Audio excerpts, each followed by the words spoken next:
Whether you're going to race your Fox body or you're daily driving it or a little mix of both, or it's just a project, when you can actually physically see through some of your car parts, it's probably not a good idea. Checking your car out to make sure stuff like this isn't broken could end up saving you a lot of money and a lot of pain in the ass.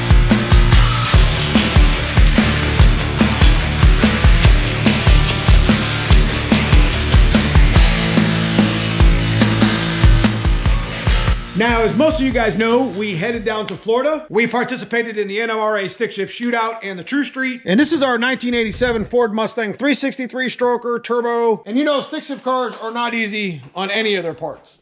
At least once a year, there's some stuff that you gotta look for to get an idea, just for a precautionary, to make sure that your car isn't falling apart. We got some serious issues with our white car that we got to address today, and a lot of stuff I'm going to share with you here on the table. Now, before we get started on this project, we got to figure out if we got the right hardware. So we headed into the garage, looked at some of our aftermarket control arm bolts. So it looks like we were short. We may have to make a trip, as we ordered new Heim joints as well, so we got to make sure that this stuff fits. We figured while we were out and about, we might as well go ahead and fill up on pump gas E85 and stop at our favorite place, Speedway in Mentor, Ohio. That pump usually has E80, which is pretty good this time of the year.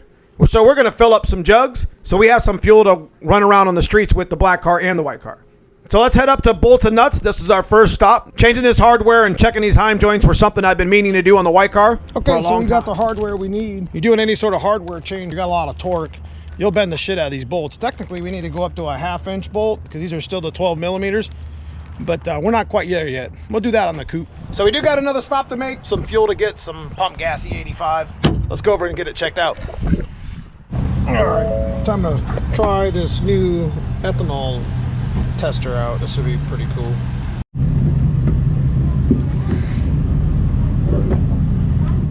All right, it's not too bad. Got 45 gallons of E85. It's like cheap race fuel. We did end up testing it too, so we'll check that out when we get home. Now, when we were down in Florida participating in the True Street Stick Shift Shootout, there was a lot of dust. There was a lot of dirt where we were parked at. So I was underneath the car and we were cleaning a bunch of stuff up, and I noticed that my control arms, they were showing some wear. So we got some hardware here on the table that we're gonna actually swap over on the white car in the video today, and I'm gonna make it applicable for those folks that are actually running stock control arms, maybe some aftermarket control arms. And I'm gonna show you here on the channel in the video some things you need to be looking for. First, we gotta get the car up in the air and show you what I'm talking about.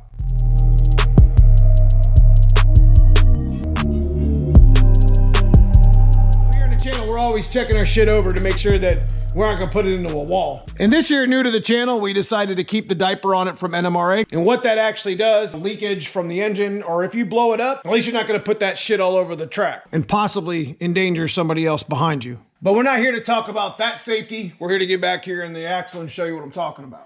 Now, what I actually have here is an 8/8 brace Team Z axle with 9-inch ends. It's got a Moser spool, 35 splines, good setup. The main issue that I'm talking about right now is my control arm. And as I was cleaning underneath here from all the dirt, you can see the Heim joint missing a big old chunk right in the side of it. Now, if you look at some of the other Heim joints, get nasty, and they're going through a lot of abuse because it's a stick shift car, so there's a lot of torque. There's over 1,000 torque on this car. You can see that one's like literally ready to break out. Now guys, I'm not gonna lie to you. We do a lot of budget shit here on the channel. I bought these upper lower control arms several years ago. These are a used set that I found on like Corral or something many years ago. And I didn't change the Heim joints when I got them. So they were secondhand to begin with. I called up UPR, told them what I had, and I bought a set of new Heim joints to replace. So this is gonna be what we focus on today, but I'm gonna show you the application with the stock stuff here that I want you to go check on your Fox body if you haven't looked at this stuff in years. We're also gonna show you some of the hardware that's really important. Even in stock control arms, definitely wanna consider doing this as well. We're gonna go ahead and get the car down, and we're gonna take the wheels off and check the brakes. These are anti-roll bar links, so we're gonna go ahead and have to readjust those as well. And we're gonna take each control arm down, clean it, and we're gonna count the number of turns on the Heim joint, and we're just gonna replace them all at once, including the hardware. Let's get started on the control arms. Me and Cousin Paul will get these wheels off, and then we'll start working our way towards getting the other control arms off.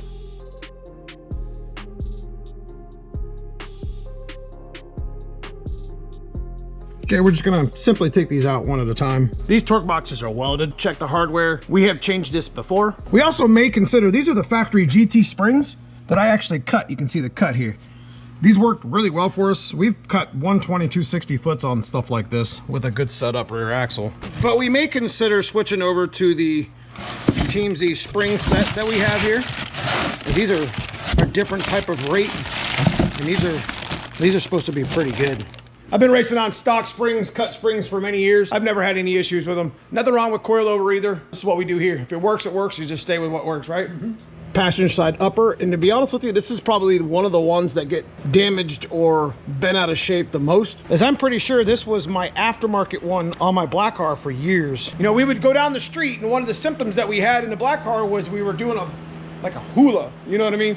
Like the ass end was going all over the street. And you know, we took a visual look at the actual control arms, and it didn't look like there was a problem. This would actually be up into the mount of the body, and this would be kind of hidden. You wouldn't even be able to see it. This is why I tell you, you gotta check this shit. You know, and then we found out that a couple of the bolts, this is probably one good reason why you shouldn't use hardware store stuff. You wanna get the 10.9 stuff, because it's a lot stronger. Probably help you out in the end. Well, I think we're gonna go ahead and replace this bushing here on your 8/8 also. This is a spherical, but this bushing here needs to be replaced on 8/8. We also got an issue here. This whole upper is like moving, so we're gonna have to weld it right here and right here.